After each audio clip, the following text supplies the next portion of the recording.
Consume me, Lord, by the fire of your Spirit. Consume me, Lord, and make me more like you. Won't you break me, Lord, and bless the broken pieces of my life. Amen, amen. Isang pa, consume me, Lord, as I call our beloved brother Tim, God bless.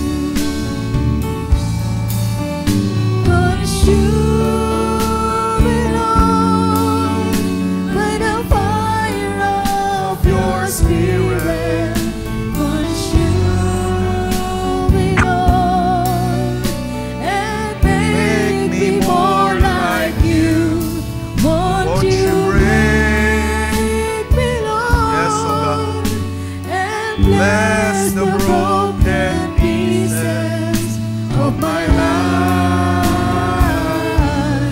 Let me be used, Lord. Let's sing for the last time. Consume us with your Spirit, Lord.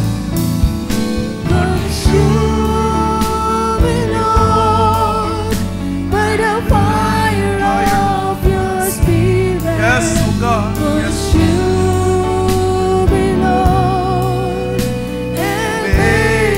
More like you.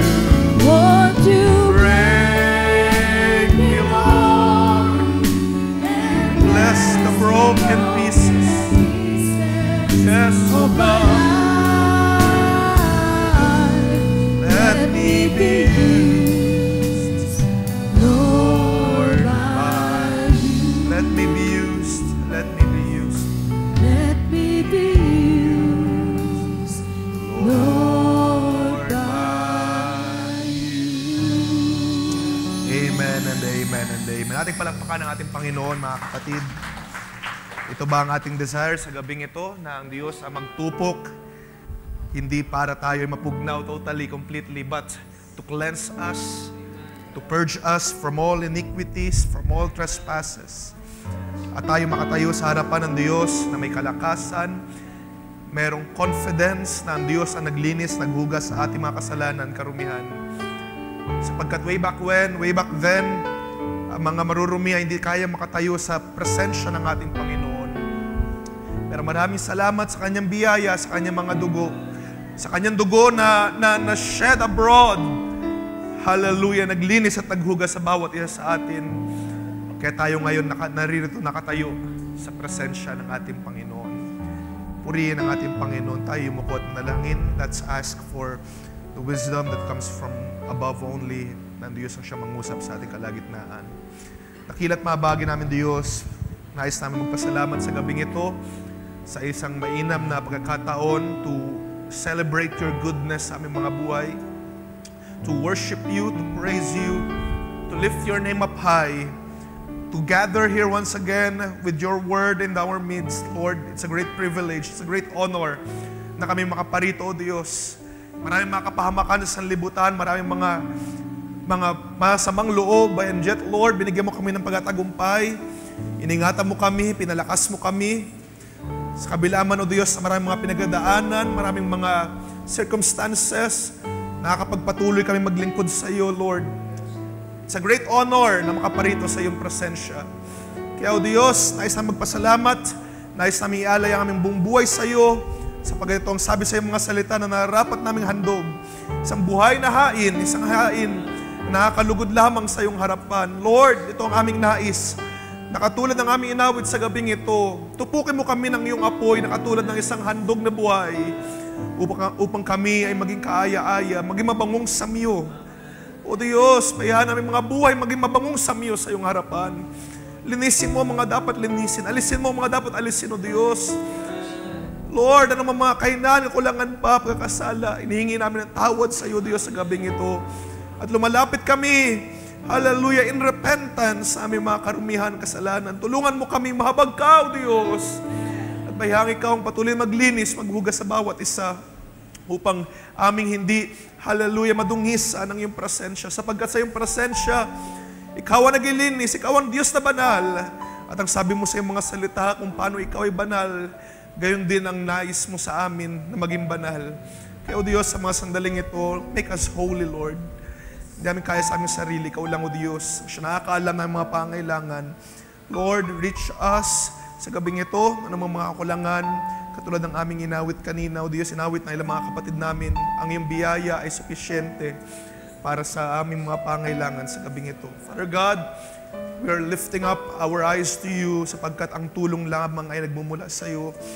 Dadalangin namin ang iyong mga salita, dadalangin namin o Diyos ang pangusap mo, bayaan ang iyong banal na Espiritu Santo manguna sa amin. Wala po ako magawa o Diyos, ang aking mga preparations ay pawang basahan lamang sa iyong harapan. Kaya o Diyos, ikaw ang mangusap, ikaw ang mag-take control, ikaw ang manguna sa aming munting gawain, at ikaw lamang ang siyang maluwalhati.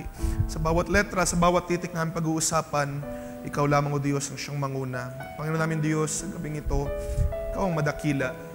Kailangan ko o Diyos ang iyong kalakasan, at ikaw ang siyang magbigay ng pagpapala sa bawat isa sa gabing ito. Ang papurit, pagdakilat, pasalamat, at pagluwalhati ay mauwi lamang sa iyo, O Diyos. Ikaw ang lamang ang narapat sa mga bagay na ito. At ito'y aming dinadalangin sa tanging pangalan ng aming Panginoong Kristo, Jesus. Amen and amen and amen. Ating palapanin, Panginoon, mga kapatid. At habang po tayo nakatayo, magbukas tayo ng ating...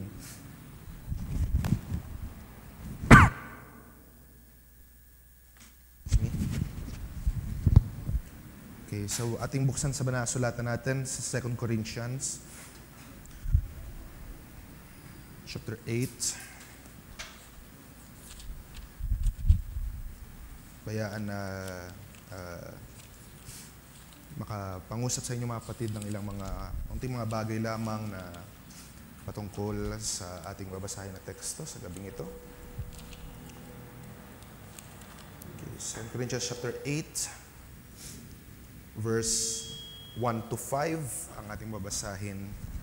Okay, babasahin ko po sa ESV. Sundan niyo lamang po sa mga versions na meron tayo. Okay. Verse 1 ng 2 Corinthians 8. We want you to know, brothers, about the grace of God that has been given among the churches of Macedonia. For in a severe test of affliction, their abundance of joy and their extreme poverty have overflowed in a wealth of generosity on their part. For they gave according to their means, as I can testify, and beyond their means of their own accord, begging us earnestly for the favor of taking part in the relief of the saints. And this, not as we expected, but they gave themselves first to the Lord, and then by the will of God to us. Can you say amen to the words of God? Amen. Please be seated po. Malayo po tayo makaupo, mga kapatid. Ang Diyos ang magpala sa mga salitang ating binasa. At sama niyo po sa panalangin. Medyo hindi mainam yung aking pakiramdam. Makapansin niyo, medyo parang namamalat. At medyo may flu-like symptoms ako since yesterday. At ngayon ay akala ko medyo okay na, pero bandang gabi medyo parang umiinit yung aking pakiramdam. At lalong namalat yung aking boses. It seems parang merong sore throat of some sort. Pero gayon pa man ay it's an honor, it's a privilege na makapaglingkod sa inyong harapan. At unti lamang natin pag-uusapan sa gabing ito. Pero please pray for me, naniwala akong Diyos ang magbibigay kalakasan at ang magbibigay ng mga salita niya sa gabing ito, no? Ialalayan na lang ako ng ating sound tech kung medyo mahina yung boses. At I want to deliver the Word of God of course, in the best that we can. At ang Diyos ang siya mag-supply, mag-complete sa mga kakulangan ng inyong munting lingkod. At sa gabing ito ay nais kong ibalik ang papuri pa salamat sa ating Panginoon. Bagaman a bit unwell, kasi ang panahon natin ngayon ay talagang malakas ulan. So dahil malakas ang ulan, ay may times na hindi mo maiwasang mabasa. Dahil especially nung Monday ay kinakailangan kinakailangan ko pumunta ng office. So mga basa ka talaga. Hindi naman for life nakastay or sa maghapon nakastay sa bahay. Pero gayon pa man ay napakabuti pa rin ng ating Panginoon. Nagpapasalamat tayo sa kanyang kalakasan na pinagkakaloob sa atin. At karapat-dapat siyang papurihan at dakilain. These past few weeks din ay if you notice din, I think last Wednesday ay wala rin po ako pamanhin dahil hindi rin mainam yung aking pakiramdam. Kaya for this time, ayoko kong palagpasin. Nais kong ibalik sa Diyos ang papuri pagdakila. Salamat sa Diyos na nagpapalakas. Salamat sa Diyos na nagpapagaling. You know, mga kapatid, ang ungisipin man natin, minsan gagaling tayo sa karamdaman and then another one comes. Parang hindi na matapos-tapos. You know? Last week kasi, medyo kinakailangan magpahinga dahil sa ibang karamdaman naman, medyo nag-elevate yung aking blood pressure at I really need to rest. For this time, ngayon may flu-like symptoms naman. Pero pinag-pray ko last Wednesday, nawala, nag-subside naman, and then ngayon nag-arise na naman ng panibagong karamdaman. Pero I would say it's a good thing dahil napapatunayan natin na ang Diyos ay magagamot in any disease na meron tayo, mga kapatid. Whether big or small, something great or something na maliit lang na karamdaman, kasing simple lang ng sipon, ubo, o kasing laki man ng something na hindi mo na talaga kayang kontrolin or kinakailangan na ng maintenance, diba? Mga ganong karamdaman na what they call this terminal illness na or rather chronic illness, yung talagang kinakailangan ng i-maintenance, kinakailangan na siyang ituloy-tuloy yung gamot dahil kung hindi matuloy yung gamot, hindi na mawawala. Pero our God is a God that heals us sa anumang mga karamdaman na meron tayo, mga kapatid. So, I will give the glory to God. At kung ano man ang mga kakulangan na mga hindi ko man ma-provide ngayon, kung hindi man medyo active or hindi ko man ma-deliver properly mga salita, then katulad ng napakainam na awit na inawit ng ating mga kapatid kanina, sa panahon na tayong walang kalakasan, siya ang kalakasan natin. Ang kanyang biyaya ay supisyente sa ating mga pangailangan. Kaya purihin ng Diyos sa gabing ito, at ayoko rin naman masyadong magpakahaba. Nais ko lang mag-usap tayo na ilang mga bagay pertaining dito sa ating binasa sa 2 Corinthians chapter 8. In particular, sa verse 5, dito ko gusto mag-focus at dito ko kunin yung ating title. I want to give a title sa gabing ito na nagsasabing, give yourself first to the Lord, then to the ministry. Ito kinuha natin sa verse 5, sa isang testimony ni Paul sa church ng Corinth. Kung mabasahin ninyo yung pinaka-context dito ay merong pinatotoo ni Pablo kung gaano kaganda ng loob na ginawa ng taga-Macedonia. They have given more, beyond even ng kanilang mga pangailangan. At sabi dito sa verse 5, itong pagbibigay ay nakaya nilang gawin. Sabi sa verse 3, nagbigay sila in their means, sa kanilang sukat, and even beyond what they are capable of. Nakapagbigay sila ng tulong sa mga churches. Sabi sa verse 4 kasi may mga nangangailangan ng mga churches, may mga nangangailangan ng iglesia. Okay? Tulad sa ating panahon ngayon, di ba? We are constantly reminding mga pangailangan ng mga outreaches, summer, may mga outreaches sa masbati offering.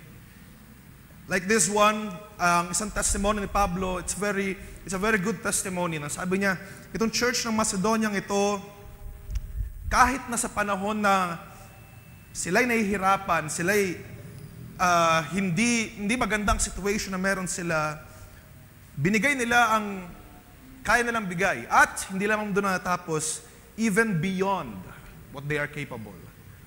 Binigay nila ito on their own accord. Hindi na kinakailangang pilitin, hindi na kinakailangang, mag-announce na mag-announce. Please lang. Pero it's out of their own heart na may pagkaloob itong mga bagay na ito even beyond their means. Okay? So, on this story, ito yung nagpapatungkol sa mga resources, probably mga salapi, mga pera. And I could imagine, dahil ito yung mga pangailangan ng mga churches, probably mga damit, mga kung ano-ano pa mga bagay, just to help the churches. At ang sabi na ito, sabi ni Pablo, kanilang nagawa ito, hindi dahil sa kanilang mga sarili. At ito ay nagawa nila, they have done this part because, sabi sa verse 5, they gave themselves first to the Lord. And then, by the will of God, to the ministry. Sa atin, sabi ni Pablo, to us. Nice kung pumunta muna tayo sa Mark chapter 12, to give a couple of context sa ating pag-uusapan. Isang storya ang ating matutunghayan sa Mark chapter 12, verse 41.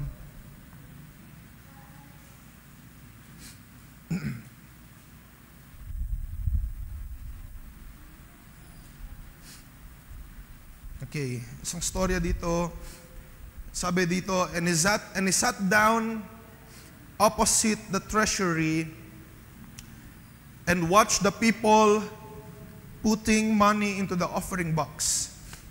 And many rich people put in large sums.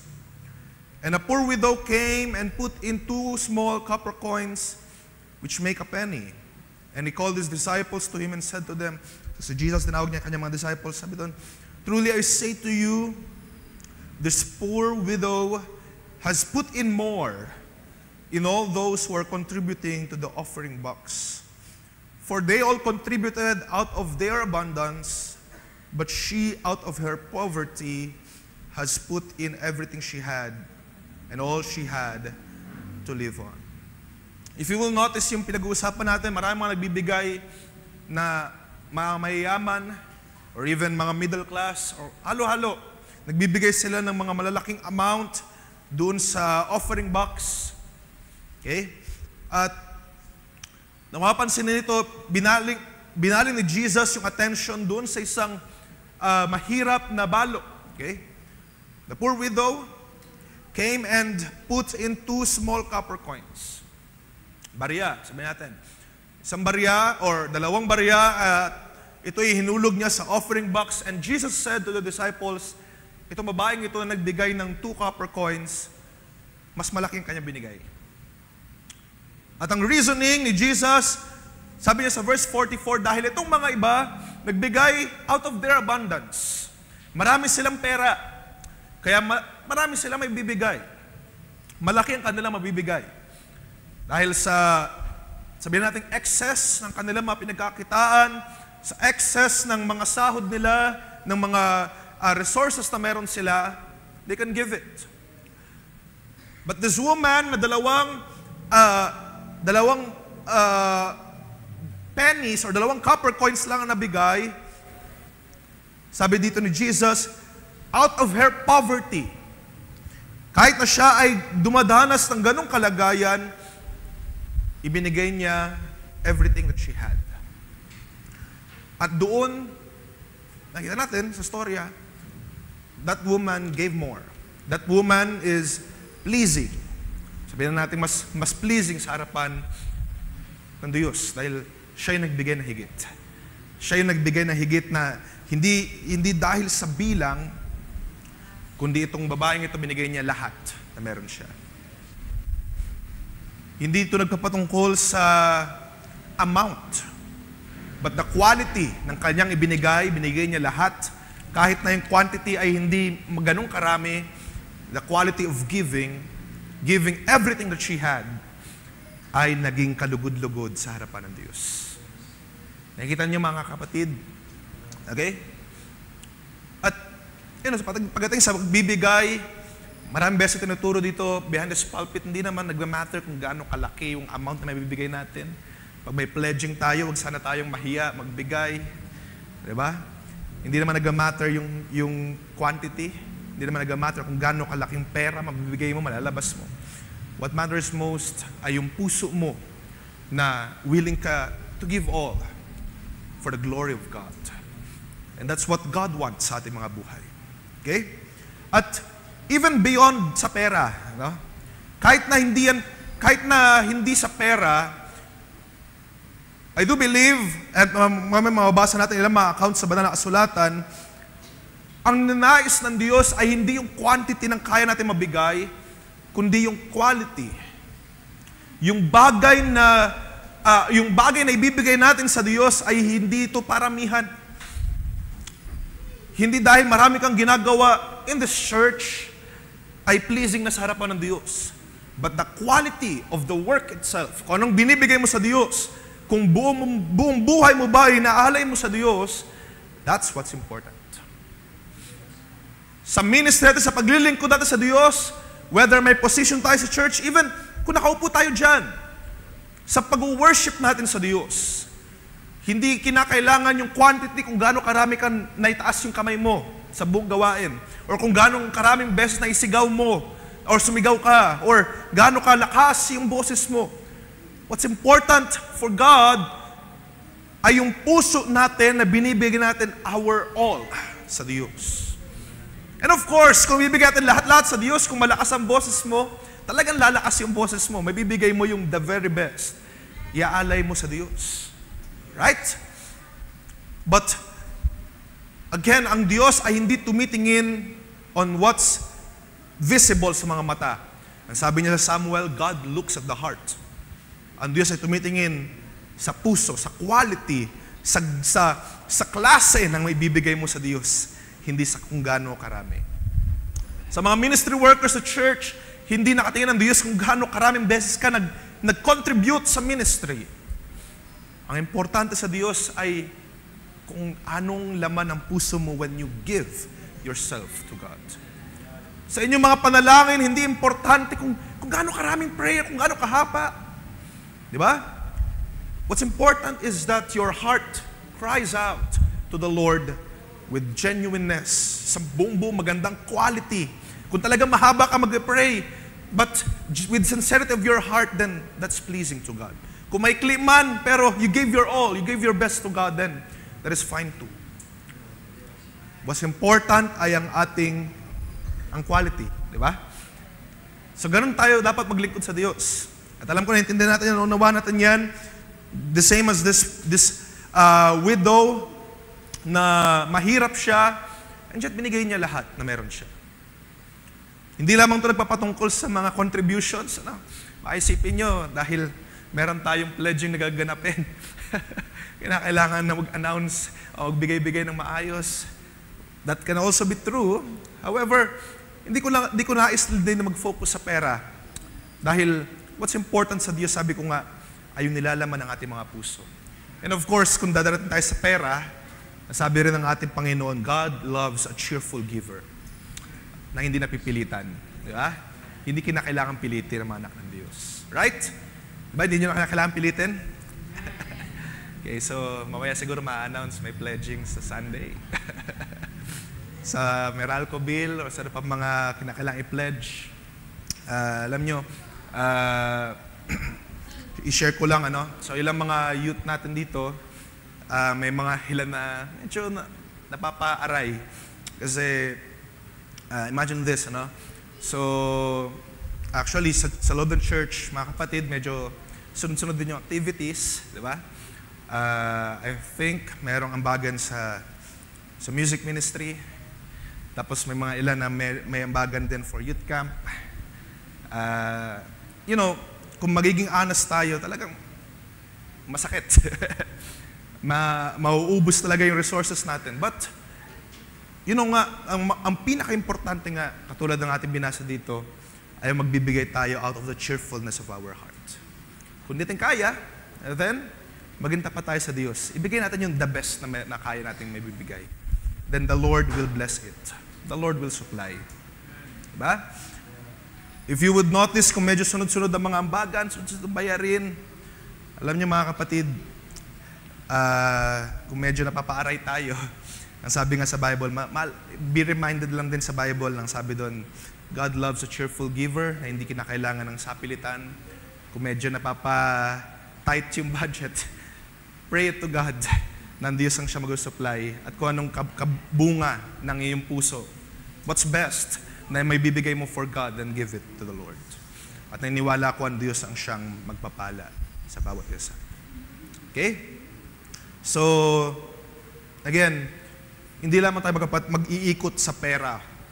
Dahil ang ating buong buhay, ang ating paglilingkod sa Diyos, ang Diyos ay nakafocus hindi sa gaano kalaki, o gaano karami, o gaano ka-visible yung mga gawa natin para sa Diyos. What's important ay ang puso, yung quality, yung laman. Okay? Kung bibigay natin, kung mabibigay natin sa Diyos, ay katumbas ng katulad ng binigay ng babaeng balot, 2 coppers. Ito lang mabibigay natin sa Diyos dahil ito lang yung kaya natin, then ang Diyos ay malulugod.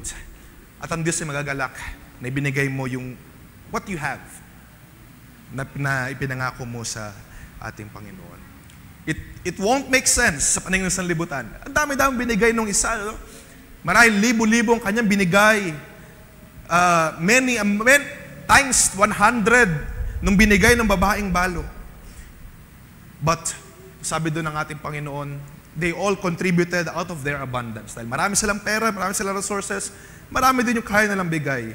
Pero tumabaan ito out of her poverty. Kahit sa kanyang kahirapan, ay binigay niya lahat. Hindi siya nagalinlangan. Ibinigay niya sa Diyos ang kaya niyang ibigay. Lahat, sabi doon, ito na lang yung kaya niyang, ito na yung parang, yung perang ito na binigay niya ay, it's all that she had to live on. Ito na lang yung resources na meron siya. Pero binigay niya ito sa Diyos at ito yung naging kalugod-lugod sa harapan ng ating Panginoon. Okay?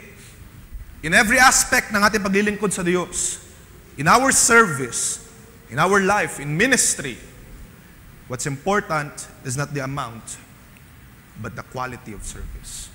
Ang ating paglilingkod sa Diyos. Whether tayo backup singer, whether tayo musician, behind the pulpit, even nakaupo, in service, in prayer, di ba? In worshiping the Lord, what's important is the quality. Ang nais ng Diyos ay ibigay natin yung ating buong buhay sa Kanya. Our whole lives. Okay? Ang nais ng Diyos ay ikaw. Hindi kung gaano karami yung ipaglilingkod mo or kung gaano karaming kaya mong gawin. What God wants is you.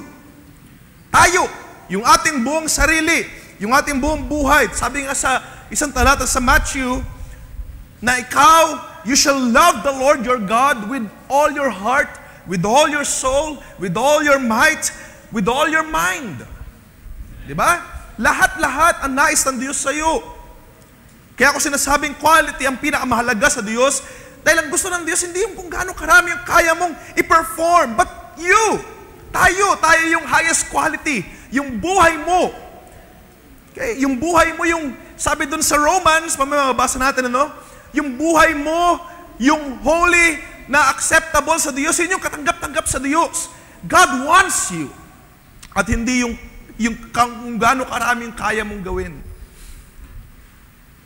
Marami kang kayang gawin sa loob ng church, sa ministry, marami kang kayang ibigay, and yet yung buhay mo ay hindi mo fully naibibigay sa Diyos, then wag na lamang. Sabi nga sa Banal na Sulatan, to obey is better than sacrifice. With all the sacrifices na kaya mong gawin, di ba, yun yung rebuke kay Saul no? Kasi si Saul, meron siyang good thing in behind, mag-aalay siya sa Diyos, and yet hindi niya sinunod. Yung puso niya ay wala sa Diyos. Yung puso niya is not about hearing the word of God or obeying God. Gusto lang niya magpasikat. Actually, hindi sa Diyos magpasikat, kundi sa maraming tao na, si Saul napakabanal, nag-alay ng mga handog sa Diyos, napakarami. Gusto lang niya magpasikat. And with that, hindi nalugod ang Diyos. Ang nais ng Diyos ay yung ikaw, yung obedience, yung pagtalima mo sa mga salita ng Diyos. At ating paglilingkod sa Diyos, ating ministry, that's what God demands of us. Kasi sabi natin, we used to say na hindi na kailangan ng Diyos sa atin ng anuman dahil kompleto na siya. Pero we understand as we go on by the grace of God, habang tayo naglilingkod, ang nais ng Diyos makasama tayo. No? To be with Him, to have a relationship with Him. Tayo ay maging close sa Diyos. Diba? Pinalaya tayo ng Diyos. Ang sabi doon sa Peter na account, tayo ay inilabas ng Diyos from miry clay, out of darkness into His marvelous light. Anong purpose? Para i-show forth yung praises of Him. Okay? Tayo ay pinagaling, nilinis, sinugasan, sinuplayan natin lahat ng ating mga pangailangan to show forth the praises of Him. So yun yung purpose. At kinakailangan, nais ng Diyos, imahalin natin siya, ibigin natin siya ng buong puso, buong kaluluwa, lahat-lahat ng ating mga sarili. Marami pang account sa Bible na nagpapatunay niyan. Sa pang-account, Matthew chapter 16 verse 24, very familiar. Sabi ni Jesus doon, if anyone wants to be my follower or my disciple, let them deny themselves. Let them deny themselves, take up His cross, and follow me. Yan ang buhay natin kay Kristo. Yan ang pagsunod natin sa ating Panginoon. It demands of you. Yung buong sarili mo, iiwan mo, iaalay mo sa Diyos, and then following God genuinely 100%. Tama ba, mga kapatid? It demands of you. At ang ministry, dahil tayo dito, mangungusap na ako as if na tayo lahat ay nasa ministry na, ano? Dahil tayo naman lahat dito ay, in some days na tumagal sa paglilingkod sa Diyos, ang ministry, it demands something of us. Ang paglilingkod sa Diyos ay hindi natin magagawa lang on the comfort ng ating mga higaan. Kinakailangan natin pumaroon sa church para maglingkod sa Kanya. Kinakailangan natin, sa mga ministry workers, diba, kinakailangan natin mag-prepare. Kinakailangan natin maghanda tayong mga sarili. Sa mga backup singers, everyone here, kinakailangan natin magkaroon ng working relationship with our God. You see, sabi rin sa James, kinakailangan ng mga paggawa sa pananampalataya na tinaglay natin. Tinaglay natin ang pananampalataya na iniwala tayo na ang Diyos ay buhay at darating ang araw ng pag-agaw. So we believe in those things at we understand na kinakailangan natin, we have to do something. We have to do something for the glory of God. We have to do something for the ministry. We have to do something para ikalugod ng Diyos ang ating mga buhay. Di ba nung si Jesus ay umaangat na, meron siyang iniwan sa mga disciples, mangaral kayo, ipangahalat niyo ang ebanghelyo, baptizing everyone in the name of our Lord Jesus Christ. Pinanghalat niya, nag-iwan siya ng mission. Nag-iwan siya ng task. At yun yung ginawa ng mga apostol. At sa ating panahon ngayon, yun din yung ating ginagawa at gagawin. Di ba? May mga iniwan na kinakailangan gawin ng ating Panginoon. At yun yung ginagawa natin. So, we understand sa paglilingkod ng ating Panginoon, sa ating Panginoon, na mayroong mga bagay na kinakailangan gawin. May mga kinakailangan tayong i-make ng effort. Hindi necessarily para maligtas, no? Do not get me wrong on saying na may kinakailangan tayong gawin.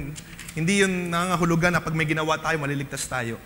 But, ang proper na sagot dyan is that dahil tayo ay niligtas na ng Diyos, kaya tayo ngayon gumagawa according to His gospel, according to what the will of the Lord is.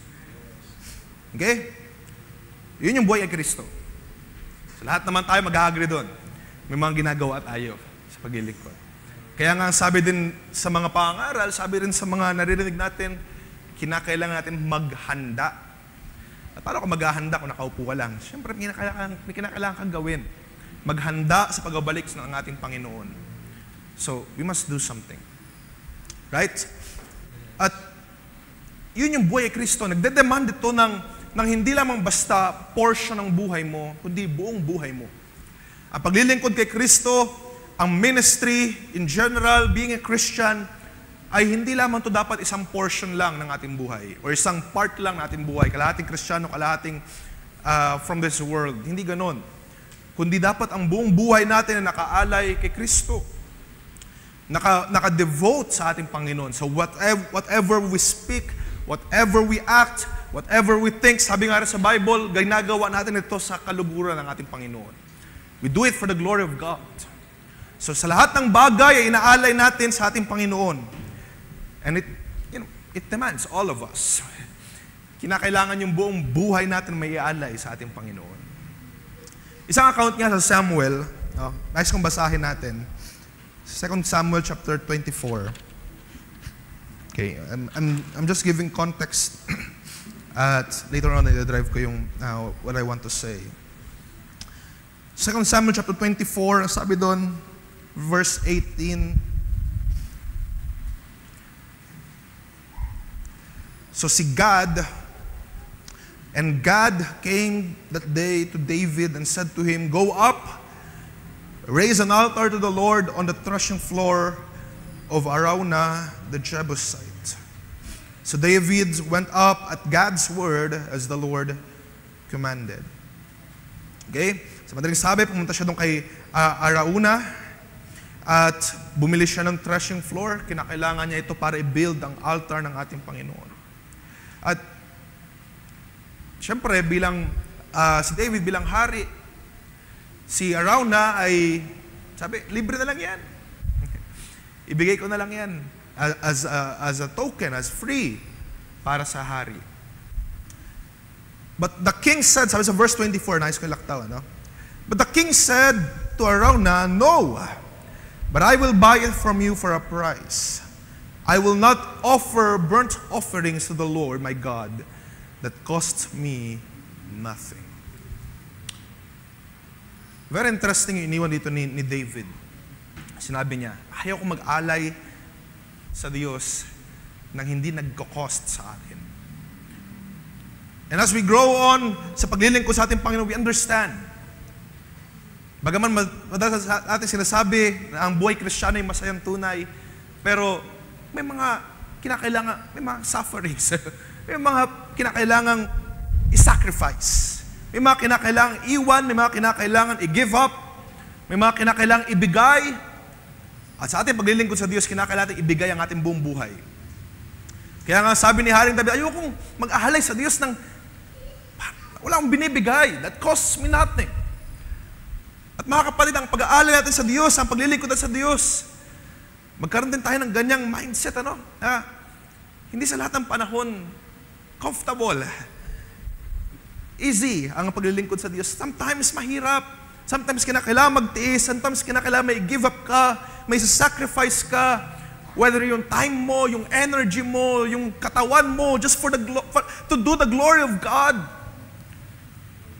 Di ba? At yun yung dapat nating mindset. Ayoko magbigay sa Diyos na parang masyadong madali lang. At kung sa buong talambuhay natin ng pagiging Kristiyano, iisipin natin ay ang paglilingkod sa Diyos ay sobrang dali lang, wala akong kaproblema, wala akong binigay ni Kusing, then there is something wrong sa iyong paglilingkod. Even nga si Haring David, na siya'y hari, meron siyang maraming resources. Naisip niya, gusto niya maglingkod sa Diyos, hindi yung sobrang dali. Gusto kong mag-alay. If I have to sacrifice something, if I have to lose something, then I will do it.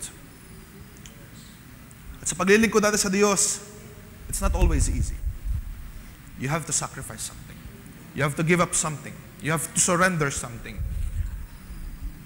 At sabi nga sa mga awitin, we need to surrender all sa Diyos. Okay? We need to surrender all sa ating Panginoon. Sa paglilingkod natin sa Diyos, there are costs. Bagaman sinasabi natin, of course, we believe na ang kaligtasan na ating tinanggap ay paid in full. Hindi natin kinakailangan bayaran. Pero what I'm saying na cost is that dahil naiintindihan natin na napakabuti ng ating Panginoon, na hindi natin deserve na mabigyan ng kaligtasan, and yet pinagkalooban niya tayo. Katulad ng sabi ng awit, Lord, we will do anything. We will give everything. Dahil binigay ng ating Panginoon lahat-lahat para tayo lumaligtas. What a great love na pinagkaloob ng Diyos. At sa maliit na sukat na meron tayo, yung ating buong buhay ay inaalay natin sa Diyos. Hindi lamang sa panahon ng kasaganahan, tayo maglilingkod sa Diyos. Even sa ating inconvenience, even kung tayo mahihirapan, mapala tayo po rin ng Diyos. Medyo tumila yung ulan this evening. Pero what if kung bumuhos pa rin ng tuloy-tuloy na ulan? It's inconvenient. Mababasa ka, magdadala ka ng payong, mababasa ka sa tricycle, sa jeep, o sa kung anumang mga sakyan. It's very inconvenient. Pero sino pa rin na magpapatuloy na maglilingkod sa Diyos? Lord, nais kong maglingkod sa iyo. It costs me. Mahirap. Buti nga tayo, yung inconvenience natin ay yung ulan lang. Sa panahon dati, ang inconvenience nila ay baka sila mahuli at mapatay. Pero purihin ng Diyos, mga kapatid, sino magpapatuloy pa rin na maglilingkod sa Diyos? Ibibigay ang kanyang buhay even at inconvenience. Malungkot man tayo, problemado man tayo, inconvenient na maglingkod sa Diyos. Parang hirap kasi maglingkod na medyo problemado ka, malungkot ka, but hindi deserve ng Diyos ang lesser na pagupuri dahil lamang sa mga sirkumstansya natin. Our God deserves the best. Dahil tayo ay, sabi dun sa Galatians, namatay na kasama ni Kristo at nabuhay tayo muli, hindi tayo nabubuhay sa ating sarili, kundi sa pananampalataya sa ating Panginoong Kristo Jesus. So sa Kanya na tayo. So yung ating paglilingkod ay towards Him, kahit anong circumstance na meron na itong physical body na ito, maglilingkod tayo sa Diyos. Diba, mga kapatid? And that is our Christian life. Right? That's the Christian life. That's the Christian way of living. Kung may papatotoo man natin sa labas, marami tayong mga struggles. I know sa mga elderly na dito, marami na kayong mga testimony, napakadami ng karanasan. And yet, that's the Christian life. We will give our glory to God kahit na marami ng mga sinacrifice, kahit na marami ng mga pinagdaanan, mahirap, may mga karamdaman.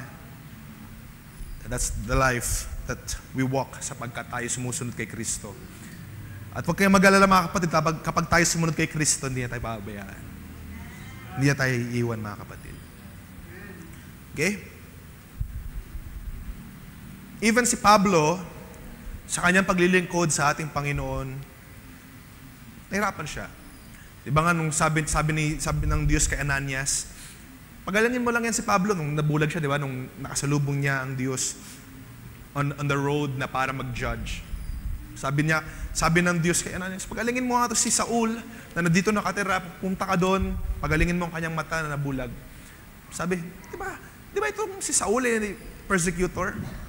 Sabi ng Diyos kay Ananias, pagalingin mo lang siya sapagkat ipaparanas ko sa kanya hindi yung mga sarap, kundi yung struggles, yung hirap ng paglilingkod.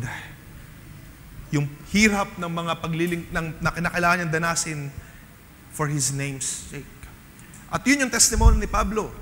Babasahin natin 2 Corinthians chapter 8. Read it at your own time. 2 Corinthians chapter 8. Tinestify niya kung paanong maraming severe test of affliction na meron siya, na shipwreck siya, hinahabol, hinahunting siya, wala siyang permanenteng tuluyan, wala siyang permanenteng tulugan. At if you would read, I think chapter 11 ata yun, 2 Corinthians chapter 11, sobrang daming hardships sa kanyang dinanas. But you know what? Hindi siya tumigil sa paglilingkod sa Diyos. Hindi siya tumigil to share the gospel. At lalo sa panahon niya, dahil hindi pa naman talaga complete, widespread ang ebanghelyo. Diba? Hindi pa complete na laganap ito. At kapag kayo naglaganap ng ibang gospel, kumpara sa mga tinuturo sa Rome noon, mga Diyos-Diyos ng Rome, ikaw'y pwede mamatay. Pero He gave His all. He gave His best. Kahit na siya inahunting, kahit na siya papunta from city to city, if you would read your 2 Corinthians chapter 11. Giving your all for the ministry, giving your all in the service of God ay mahirap. It demands all of us. It demands everything na meron ka. Kaya kung babalik tayo sa ating binasa sa 2 Corinthians chapter 8, balikan natin itong magandang testimony ni Paul sa mga churches ng Macedonia. By the way, ang context nito ay actually sumusulat si Pablo sa Corinth. Gusto niya mag-remind Oy, may mga pledges tayo. May mga contributions tayo. Baka medyo nakakalimutan nyo na. So, gusto nyo mag-testimony, at the same time mag-remind na i-continue natin yung ating mga napagkasunduan. Diba? So parang pretty much parehas na sa ating panahon ngayon. At nag-testimony si Pablo dito sa 2 Corinthians chapter 8 na about dun sa church ng Macedonia. Even sa, ginamit sa verse 2 yung salitang severe test of affliction, ang kanilang kagalakan, their abundance of joy, and their extreme poverty have overflowed in a wealth of generosity of their part. Kahit na marami silang great trials, kahit na marami silang dinadanas na circumstances sa kanilang panahon, kahit na extreme poverty ay meron sila. Pero dahil nga ang kanilang puso ay nagagalak na tumulong, kahit sa kasalatan, kahit wala silang pera, kahit ubos yung pera nila, nagalak silang tumulong. Nagalak silang magbigay. At ito'y sabi doon, sumagana, nag-overflow yung kayamanan, hindi ng salapi, kayamanan ng generosity. Dahil sabi natin kanina, di ba, hindi na mahalaga kung gaano karami yung pera na bigay. Pero ang one thing na kinommend ni Pablo, and I believe God commends, or God is proud of, is that yung kayamanan ng pagbibigay, yung kagalakan nila mag-contribute kahit na walang-wala. The wealth of generosity ay sumagana sa kanila. And I pray in this church also, yung kasaganahan natin na hindi pera, hindi yung kasaganahan na magbigay. Magbibigay ako in any amount that I have. Kahit na sa kanilang kasalatan, kulang man ang kanilang pera, they're committed to give. They gave. Binigay lang nila, salat man sila sa pera, salat man sila sa lahat ng mga bagay. Maliit man yung kanilang ambag, ibinigay lang. At gusto ko mag-focus tayo doon sa verse 5 natin binasa. Nagawa nila lahat ng mga bagay na ito. Basahin mo natin verse 3. They gave according to their means, even beyond their means. Binigay nila ang kanilang mabibigay, and even above that, para may tulong sa iglesia, sa verse 4. At sabi ni Pablo sa verse 5, because they gave themselves first to the Lord, and then by the will of God to us. Hindi inaasahan ni Pablo na ganito pa rin yung bibigyan ng church ng Macedonia dahil salat nga eh. Kulang nga eh. But you know what? Na-accomplish nila. Kung ano mga kinakailangan nilang i-meet na contribution, even more. Dahil ang sabi dito ni Pablo sa verse 5, dahil sila, yung mga church ng Macedonia, ibinigay muna nila ang kanilang sarili una sa Diyos bago ipaglingkod sa iba. At gusto kong doon umiko tayo ng pag-uusapan at sa gabing ito, no? Binigay muna nila ang kanilang sarili sa Diyos bago sa paglingkod, bago sa pagbigay. No? Importante pala yun, mga kapatid. Hindi mo na tayo lalayo sa mga salapi, no? Dahil ito, usapan yung pera, resources. Importante pala yun, na kung ibibigay muna natin mga sarili una sa Diyos, bago tayo totally makapagbigay, then makakapagbigay tayo even above.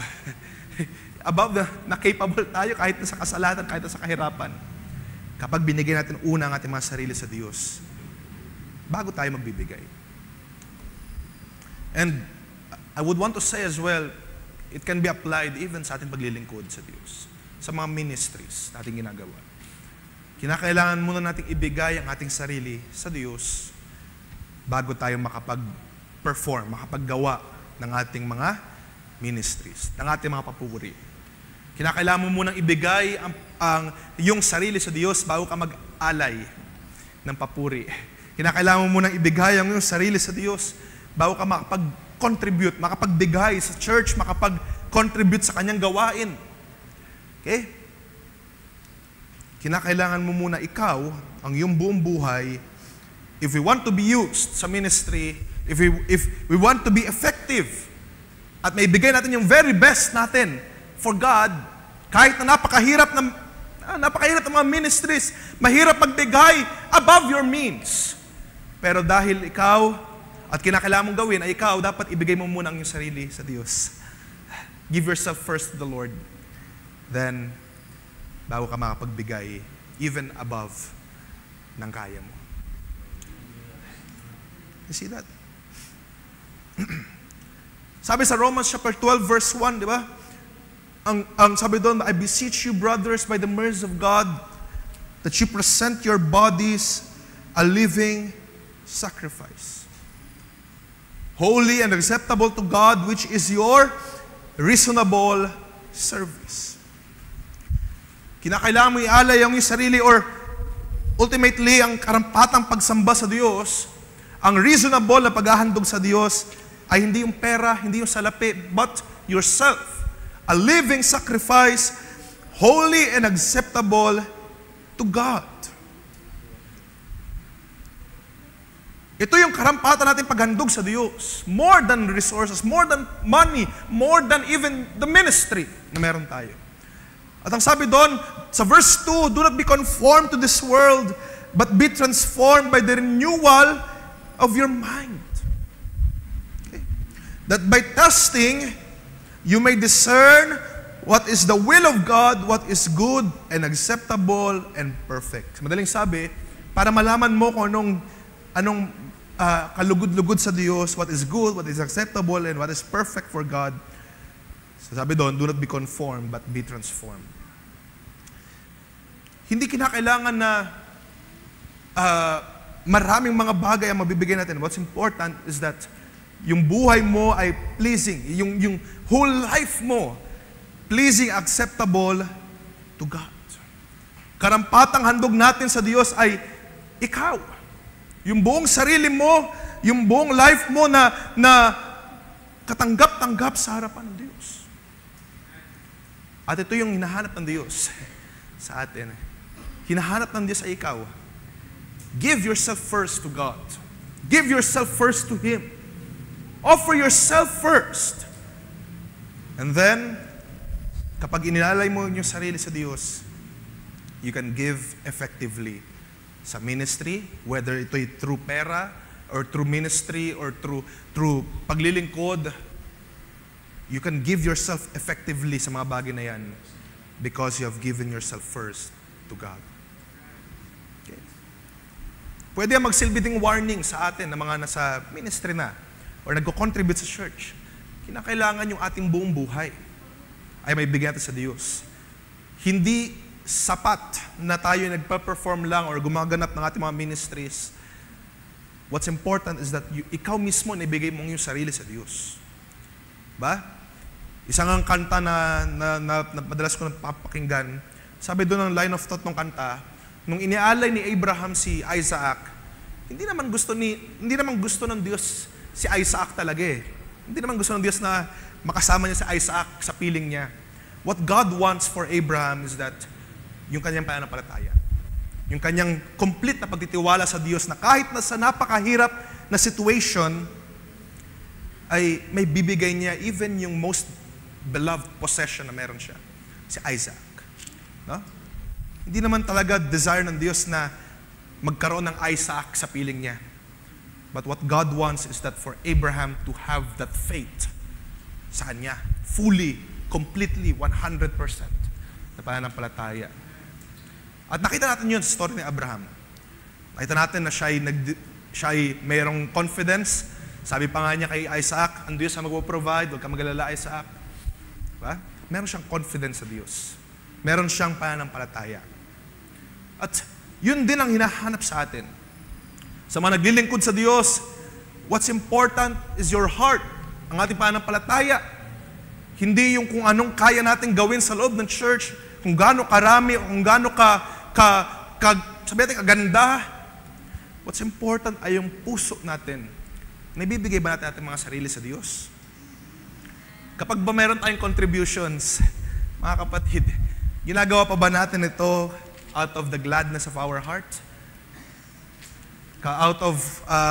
Dahil ba inialay natin ating buong buhay sa Diyos, kaya tayo nakakapag-contribute, o baka naman napipilitan na tayo. Baka naman masyado na tayong nahihirapan o napupuwersa. No? Alam niyo mga kapatid, the one thing that I want to drive is this. Para hindi tayo mahirapan, para hindi tayo mamroblema, katulad ng Church ng Macedonia, let's give ourselves first to God. Iaalay natin ang buong buhay sa Diyos. Ibigay natin ating buong buhay sa Diyos. Ibigay natin sa Kanya. Lord, lahat-lahat ng meron ako, deep within me, sa iyo ito. Hindi na ako nabubuhay sa akin sarili, Lord. At alam nyo ba, once you have given that, according to this testimony, once you've given yourself to the Lord first, yung mga bagay na kinakailangan nating magawa, ma-accomplish, whether in ministry or whether in pera, whether sa maraming mga bagay, yung mga hirap nun ay parang mag-fade away na. Hindi ka na masyado mahirapan. Hindi ka na mahirapan. Of course, may effort. Of course, may energy na kinakailangan gawin, pero hindi ka na magre-resent. Hindi mo naisipin. Hindi ka na mag-murmur, no? Katulad ng sa panahon dati ng Israel, nag-murmur sila. Bakit to? Bakit ganyan? Bakit ganito ang gagawin natin? Pero ikaw, dahil ikaw, ibinigay mo ang iyong sarili sa Diyos, kung minsan kahit mahirap, bakit naman hindi cancel yung gawain na ulan? Bakit naman ganito? You will no longer have that spirit. Magpatuloy ka na maglingkod, magbigay sa Diyos, contribute sa ministry, mag-perform sa ministry, bigay ang iyong buong buhay sa Diyos, sa pananalangin, sa pagbabasa. Hindi ka na mahirapan because you've given yourself to God first. You've given yourself to God.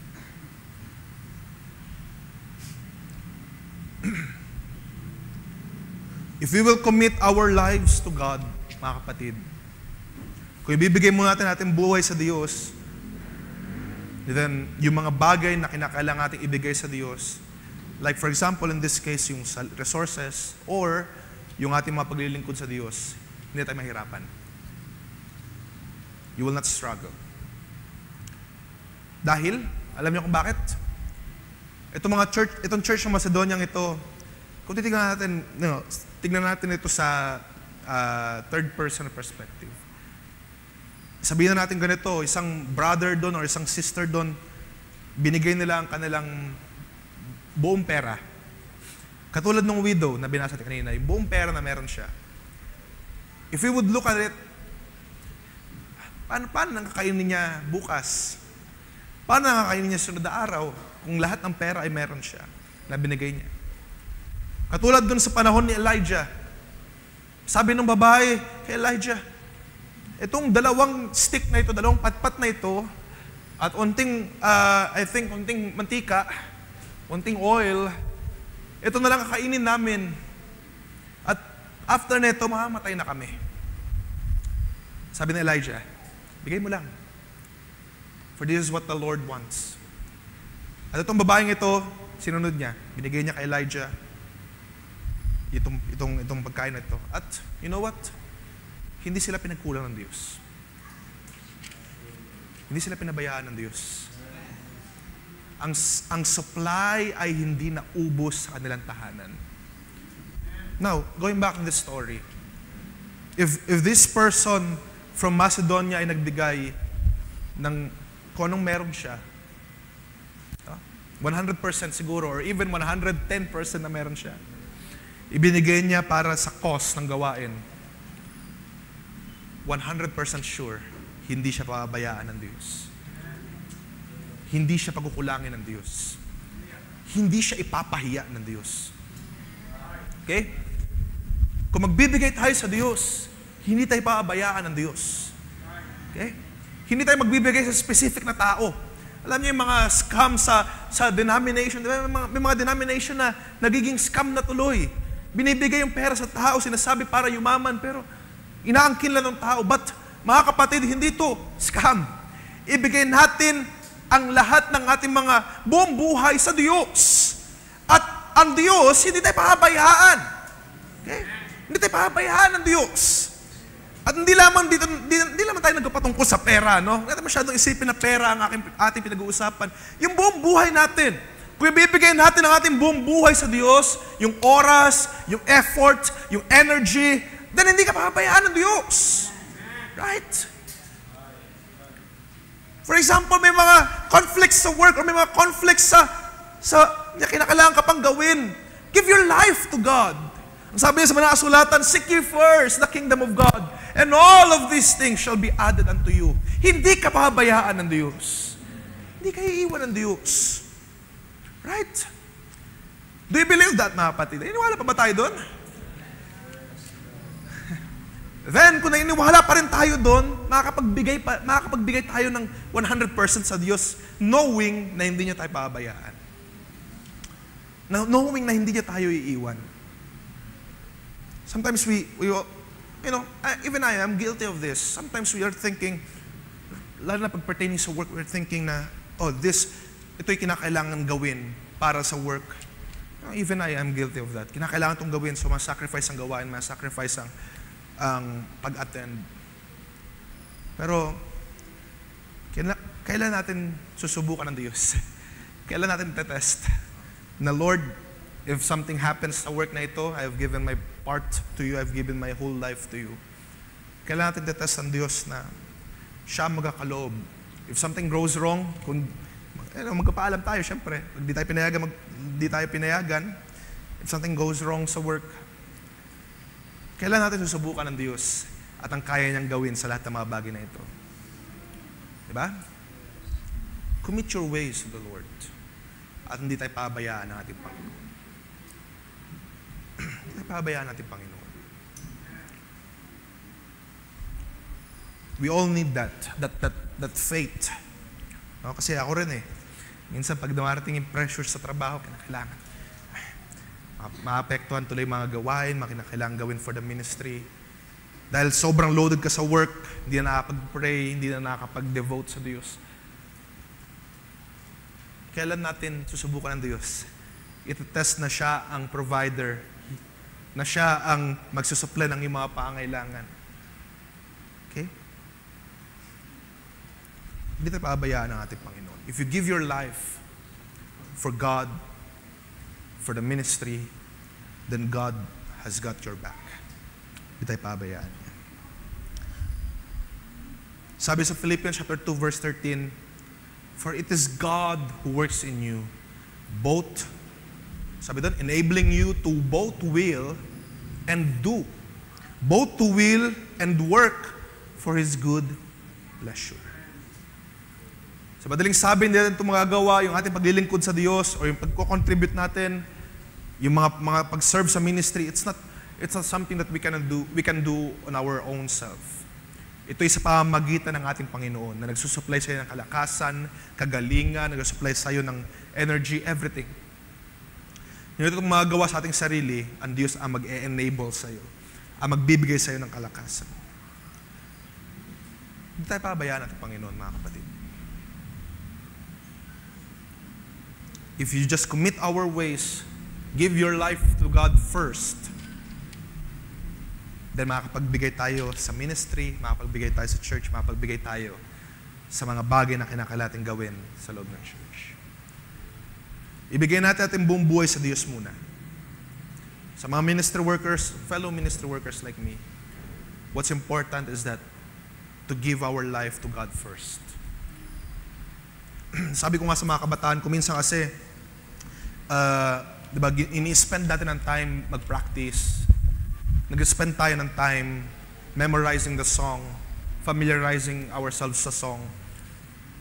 Pero, how much time do we spend with God? Of course, ang Diyos ay sumasama sa atin kapag nag-practice tayo, nakikinig tayo ng gospel songs. Pero how much time do we pray? How much time do we read the Bible? How much time na nag-devote tayo sa Diyos? Dahil ang hinahanap ng Diyos ay hindi naman yung kung anong klaseng performance sa mga gawa natin for the church, for ministry. Ang hinahanap ng Diyos ay ikaw, yung buhay mo. So sana sa mga fellow musicians like me din, huwag natin makalimutan yun. No? We devote Saturdays for God's glory. huwag natin makalimutan na importante pa rin ang iaalay natin ating mga sarili sa Diyos. Spend time with Him, na hindi kinakailangan parang puro preparation lang ng kanta or puro preparation lang ng chords. Spend time with God. Dahil yun yung pinaka-importante. Give yourself to God first. At yung mga susunod na mga bagay na yan, like pag-practice ng chords or kung ano pa man, yan ay isusupply na ng Diyos sa'yo. Because you have spent your life, your time with God, then God will provide the skills. He will enable you to do kung ano mga ministry na ibinigay niya para sa iyo. Sa bawat isa sa atin, give your life to God first. Ibigay mo natin ating buong buhay sa Diyos. At di niya tayo pabayaan. Paglingkod natin ang mga sarili, iaalay natin ating buong buhay sa Diyos. A holy, acceptable, reasonable service natin, mga kapatid. Hindi tayo pabayaan ng Diyos. So kung magbibigay tayo at gaganap tayo sa ating mga katungkulan sa ministry, makapagbigay tayo effectively. Makapagbigay tayo ng kalugod-lugod sa Diyos dahil yung mismong buong buhay natin, iniaalay natin sa Diyos. Ibinigay natin sa Diyos. Okay? I'm closing at gusto ko lang basahin nila mga talata. Alam niyo si Pablo, sabi natin kanina, di ba? Yung kanyang buhay ay very filled with troubles. Mahirap mangaral na hinahunting ka, you're unsure, baka merong mag-a-assassinate sa'yo from place to place. Naglalakbay si Pablo, nakukulong siya, nakakalaya, at maraming mga taong galit sa kanya. Kung mabasahin niyo yung buhay ni Paul, some of the time, or most of the times, ay bugbog sarado siya dahil nga sa pananampalataya. Pero, sabi niya sa Philippians chapter 4, verse 11, sabi niya doon, I have learned to be content with whatever I have. I know what it is to have little, and I know what it is to have plenty. In any and all circumstances, I have learned the secret of being well-fed, and of going hungry, of having plenty, and of being in need. Because I can do all things through Christ who strengthens me. Kaya niyang gawin lahat ng bagay. Anong sacrifice? Yung mga sakripisyo sa pagsunod kay Kristo. Sinasabi natin ang paglilingkod kay Kristo ay paglakad sa makipot na pintuan. So ibig sabihin noon talagang may mga kinakailangang bitawan, iwan, isacrifice. Mahirap. At ganun yung karanasan ni Pablo, and I believe karanasan ng bawat isa sa atin. Mahirap. Mahirap maglingkod. It takes effort, it takes time, it takes energy. Mga kapatid, yung pagpaprepare lang din ng mga pag-uusapan sa gabing ito, it takes energy, it takes time. Pero, hindi na ito magagawa sa ating mga sarili. Kung tayo lang, katulad ng iba, susuko na tayo. Kung tayo lang sa ating mga sarili, katulad ng mga marami nag-try na rin pumasok sa makipot na pintuan, susuko, aatras, tatalikod, hindi na magpapatuloy. Pero mga kapatid, bakit kayo nandito? Bakit pa rin tayo nandito? Dahil na-recognize nyo, nakikilala ninyo na hindi kayo saghan ng inyong mga sarili nagpapatuloy. Ito'y sa pamagitan ng kalakasan ni Kristo. Nakakapagpatuloy tayo dahil si Kristo nagpapalakas sa atin. Nakakapaglingkod tayo dahil si Kristo nagpapalakas sa atin. Ibigay lang natin ating buong buhay kay Kristo. Si Kristo na bahala magpalakas sa iyo. Si Kristo na bahala mag-supply sa iyo. Ibigay mo lang yung buhay sa Diyos. So, ano mga kinakailangan mong gampanan, whether ministry, whether ambagan, or even sa pag-attend sa gawain, pagsasamba sa Diyos, ibigay mo lang yung buhay kay Kristo. At hindi kanya paabayaan, siya ang magpapalakas sa iyo. Siya mag-enable sa iyo para magawa mo yung mga mabubuting bagay. Sabi binasa natin kanina. Hindi ka paabayaan ng Diyos. So kahit na umulan, kahit na I do not know kung uulan mamayang gabi, baka mahirapan umuwi. Pero masabi natin, kahit na, sabi nga ng mga awit ng bata, basta. Basta. Ibigay ko ang aking buhay sa Diyos, iaalay ko ang aking buhay sa Diyos, Kahit na mahirap, kahit na may mga struggles, I can do all things through Him who strengthens me. Isa pang account ang gusto kong basahin sa Psalms 37 verse 5. Sorry. Sabi doon, Psalms 37 verse 5. Sabi po doon, commit your way to the Lord, trust in Him, and He will act. Napakainam na mga talata natin binasa. Alam niyo, Church ng Macedonia, bagaman commendable, kinomend or pinuri ni Pablo ang kanilang mabuting gawa, no? They gave even more that they could give. Hindi to saganang kanilang sariling gawa.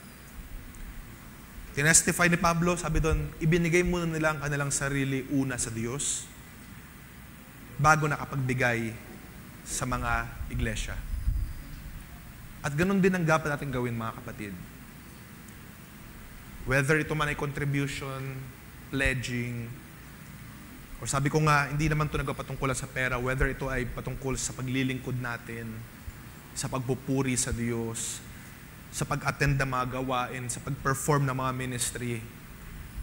Napakainam na talatang ito ang sinabi. Commit your way to the Lord. Ibigay mo muna ang iyong sarili sa Diyos. In whatever we do, para maging kalugod-lugod, di ba sabi doon? Whatever you do, do it for the glory of God. Ano ba yung kalugod-lugod sa Diyos? Binasa natin kanina sa Romans chapter 12. Present yourself as a living sacrifice. Ang pinapatungkol doon ay yung sarili mo. Hindi yung gagawin mo, hindi yung gawa mo, but yourself para maging katanggap-tanggap sa Diyos. And then, if you commit yourself to the Lord, if you commit your way to the Lord, if you trust in Him, sabi doon, He will act. Hindi ka niya paabayaan. May gagawin siya. Kung magbibigay ka sa church, magbibigay ka sa manangailangan, in need, kung magbibigay ka ng iyong lakas for the ministry, if you commit everything, yung energy mo na natitira, yung lakas mo, yung oras mo, kahit sobrang busy kang tao and yet you want to spend time with God, ibibigay mo yung natitirang oras mo just to please God. Sabi dito, if you commit your way to the Lord and trust in Him, hindi ka niya hahayaan, hindi ka niya pababayaan. He will act. He will work in you. At mga kapatid, sa gabing ito, I want to close on that line of thought. Just commit our ways. Let's commit our ways to the Lord. Panahon na para magtiwala tayo sa Diyos. Panahon na. Let's not rely on ourselves too much. Dahil wala tayong kakayanan sa ating mga sarili.